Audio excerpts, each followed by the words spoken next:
കൊട്ടാരക്കര ദിണ്ടിഗൽ ദേശീയപാതയിൽ പെരുവന്താനം ടൗണിൽ ദേശീയപാതയുടെ സംരക്ഷണ ഭിത്തി തകർന്നത് അപകട ഭീഷണി ഉയർത്തുന്നു. 2021-ലുണ്ടായ മഹാപ്രളയത്തിൽ കുത്തിയൊലിച്ചെത്തിയ മഴവെള്ളപ്പാച്ചിലിനെ തുടർന്നാണ് റോഡിന്റെ സംരക്ഷണ ഭിത്തി തകർന്നത്. എന്നാൽ വർഷങ്ങൾ കഴിഞ്ഞിട്ടും റോഡിന്റെ സംരക്ഷണ ഭിത്തി പുനർനിർമ്മിക്കുവാൻ ദേശീയപാത വിഭാഗം അധികൃതർ തയ്യാറായിരുന്നില്ല. ഇപ്പോൾ റോഡിന്റെ ഒരു വശം ഇടിഞ്ഞ് താഴ്ന്ന നിലയിലാണ്. മണ്ഡല മകരവിളക്ക് തീർത്ഥാടന കാലം ആരംഭിച്ചതോടെ അന്യസംസ്ഥാനങ്ങളിൽ നിന്നടക്കം നൂറുകണക്കിന് വാഹനങ്ങളാണ് ഓരോ ദിവസവും ഇതുവഴി കടന്നു പോകുന്നത്. വാഹനങ്ങൾ റോഡിന്റെ വശത്തേക്ക് സൈഡ് ചേർത്താൽ റോഡിന്റെ വശം ഇടിയുകയും ഇത് അപകടത്തിന് ഇടയാക്കുമെന്നും പ്രദേശവാസിയും വാർഡ് മെമ്പറുമായ PY നിസാർ പറഞ്ഞു.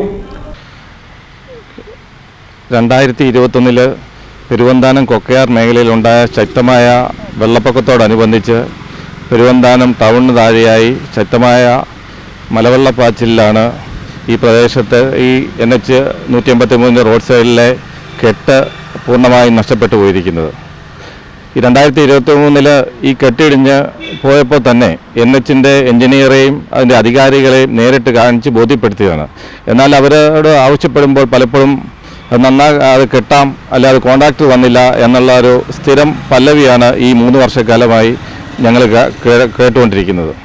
അതോടനുബന്ധിച്ച് ആ സ്ഥലത്തൂടെ ഒഴിപ്പിക്കുന്ന ആ സ്ഥല ഉടമയുടെ ഏതാണ്ട് 1/2 ഏക്കറോളം സ്ഥലവും ഈ കാലഘട്ടത്തിൽ നഷ്ടപ്പെട്ടു പോയിരിക്കുകയാണ് വെള്ളമൊഴുകി.